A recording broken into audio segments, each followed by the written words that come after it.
Primeran C1. 52, metabertsoa negozio. Eta metabersoan denetik egongo da, etxeak, dendak, ofizinak, unibertsitateak, denetik. Eta hori guztia sortu egin behar da. Gero kontsumitzaileek bertako produktu eta zerbitzuak erosializateko, ez? Horregatik, ia sektore guztiak ari dira metabersoan egoteko planak egiten. Aipatu duzue Disney, hortxe dago Disney, bideojoko enpresak noski, arropa dendak, Nike adibidez, ari da honezkero arropa eta zapatila digitalak saltzen Roblox plataforman, eta Balenciaga, luxuzko moda marka, Fortnite jokoan hasi da saltzen bere produktuak. Eredu berdina jarraituko du metabersoak, guk gure avatarrari, pertsonaiari, arropa digitala erosial izango diogu, eta kaso, guretzako benetazko arropa ere bai, hori ikusteko dago.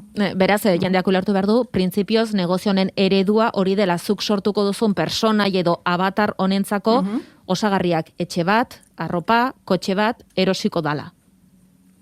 Bai, zuk etxearen kontua aipatu duzu eta niri pertsonalki oso azpimarragarria iruditzen zait higiezinen sektoreak metabertsoan egin dezakeen negozioa.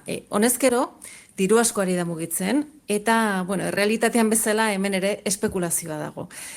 Adibidez, Fantasia Island plataformaan jendeak $1.000 ordaindu izan ditu etxe digital baten truke. Gogoratu, artxibo digital bat da, ez da benetazko etxe bat.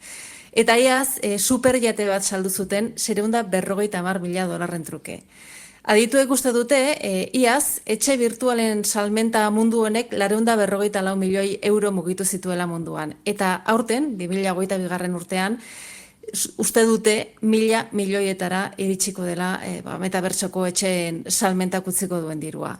Espainian Utopion plataforma daukagu adibidez, ari da espazio digitalak saltzen metabersoan, eta espazio horiek 2.000 eta €20.000 bitartean daude salgai. Guk gero espazio horretan nahi deguna jarri dezakegu, denda bat adibidez. Ari zara dolarrak, ari zara euroak aipatzen, baina hau nola ordainduko da, diru arruntean ala kripto txamponean? Printzipioz behintzat kripto txamponetan. Fortnite aipatu dugu lehenago edo Roblox joku hauetan guk gure benetazko diruarekin txampon batzuk erosten ditugu. Jokuak bere txampon propioak dauzka, ez?